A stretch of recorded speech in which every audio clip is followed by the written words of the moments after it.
अपने पसंदीदा शो के फुल एपिसोड देखने के लिए अभी डाउनलोड करें दंगल प्ले ऐप। हमें पता था सुमन और अंशुमन भैया साथ में है, हमारी बच्ची को कुछ नहीं हो सकता।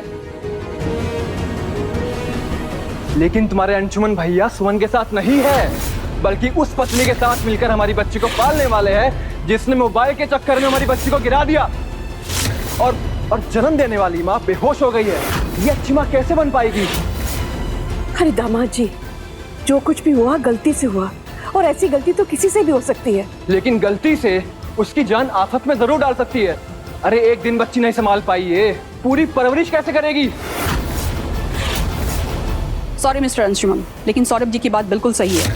पालने वाली माँ की केयरलेसनेस यहाँ पे साफ दिख रही है, तो मुझे ये फैसला सौरभ के फेवर में ही देना होगा। बच्ची की असली माँ मेडिकली अनफिट थी। ये क्या कह रही हैं? आपको मालूम है ये आदमी कितना नीच है? ये कैसे पालेगा इस बच्ची को? अरे इसने मेरी बहन की जिंदगी को नरक बना दिया, वो मेरी भांजी को कैसे संभालेगा? बिग बी आराम से बात कीजिए, वो मजिस्ट्रेट है, क्या कर रहे हैं? मैम, अभी तो ये बच्ची माँ के दूध पर निर्भर है। कानूनी रूप से हम इसे सौरभ जी और उनके परिवार को नहीं सौंप सकते तब तक जब तक ये दूध छोड़कर खाने पीने ना लग जाए। तुम्हारी बात बिल्कुल सही है सुमन, लेकिन उससे भी ज्यादा जरूरी है बच्ची की सुरक्षा, वो भी हमें नहीं भूलना चाहिए। मैम, अभी तो बस एक ही दिन गुजरा है, हमारे पास 14 दिन का समय है। हम है ना यहाँ पे, हम देखभाल करेंगे इस बच्ची की, देखेंगे कि मिस्टर अंशुमन झा और मिसेस संध्या इस बच्ची की जिम्मेदारी ले भी सकते हैं या नहीं। आप बस हम पर भरोसा रखिए, आज से इस बच्ची की जिम्मेदारी हम लेते हैं, हम आपको निराश नहीं करेंगे। ठीक है सुमन, अगर तुम इस बच्ची की जिम्मेदारी ले रही हो तो मैं उसे यहाँ छोड़ने की अनुमति देती हूँ। धन्यवाद मजिस्ट्रेट साहिबा। चलिए मिस्टर सौरभ।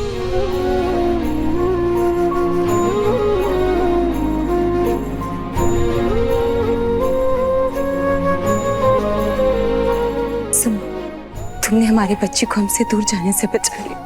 थैंक यू सुमन। आरती दीदी, ये आप क्या बोल रही हैं? ये तो हमारा फर्ज था। छोटी सुमन की जिम्मेदारी है, बड़ी सुमन पर है। अब सही मायनों में बच्ची सुरक्षित हाथों में है।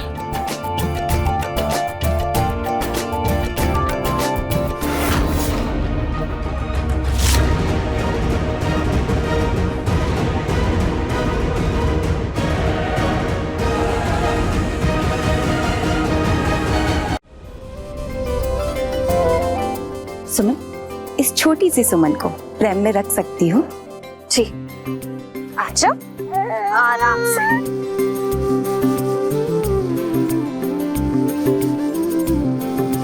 अरे अब सुमन ऐसे नहीं, इसके पहिए में लॉक लगा है, जब तक से हम लॉक ओपन नहीं करेंगे तब तक से ये नहीं चल सकता, तो इससे पहले लॉक ओपन करना होगा।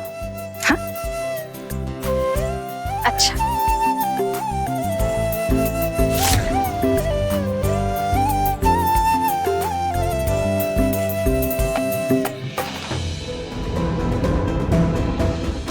नहीं, ये नहीं हो सकता, हम कुछ ज्यादा ही सोच रहे हैं।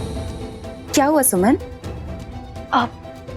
कुछ नहीं आरती दीदी, हम बस वो प्रैम का लॉक देख रहे थे। आप जाइए, आराम कीजिए, हम छोटी सुमन को अंशुमन जी के रूम में ले जाएंगे।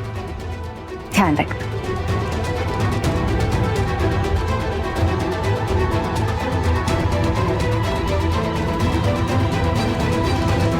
आ गई बाबू पापा के कमरे में। आजा।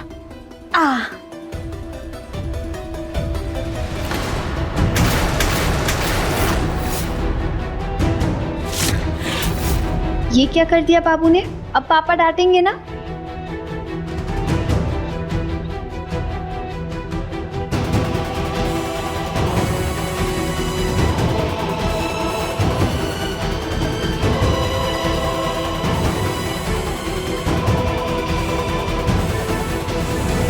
तो पापा डांटेंगे, लेकिन आप चिंता मत करो, हम पापा को डबल डांटेंगे। उनसे कहेंगे कि गुस्सा सेहत के लिए अच्छा नहीं होता है, जिंदगी में हंसते खेलते रहना चाहिए, है ना? हाँ हाँ।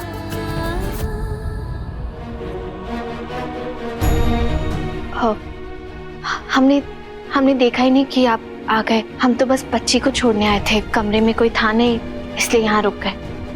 अब आप संभालिए, हम चलते हैं।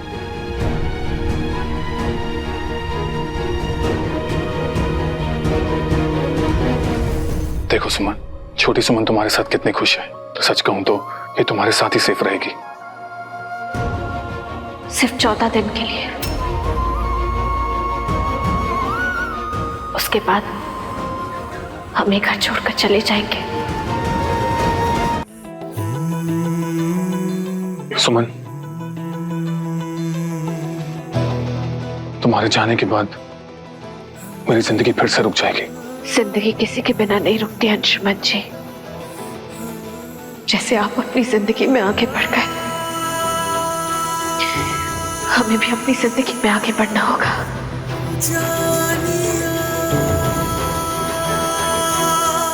नहीं सुमन,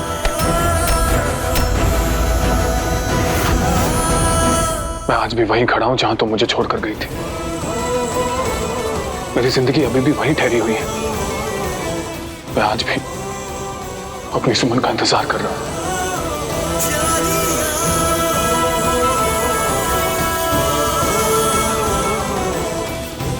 जिंदगी तो हमारी भी ठहरी हुई है, लेकिन अब चाह कर भी आपकी सुमन आपके पास नहीं आ सकती अंशुमन जी।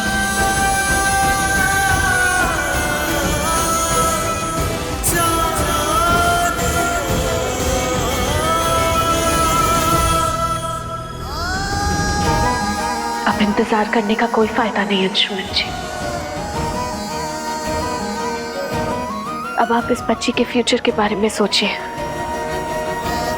जिसकी आपने जिम्मेदारी ली है। क्या ये जिम्मेदारी हम दोनों मिलकर नहीं उठा सकते? जिम्मेदारी साथ मिलकर निभाने में अब बहुत देर हो चुकी है। समय किसी के लिए नहीं रुकता है।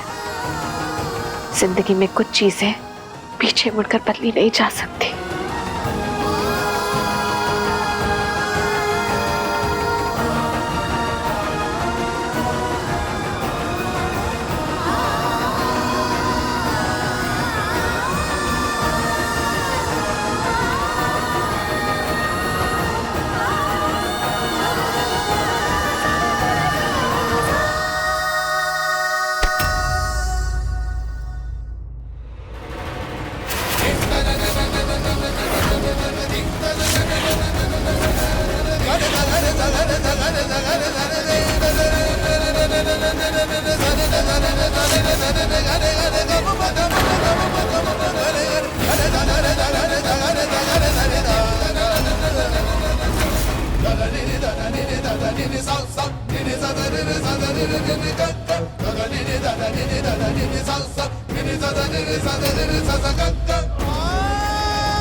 मुझे तुमसे कुछ कहना है सुमन।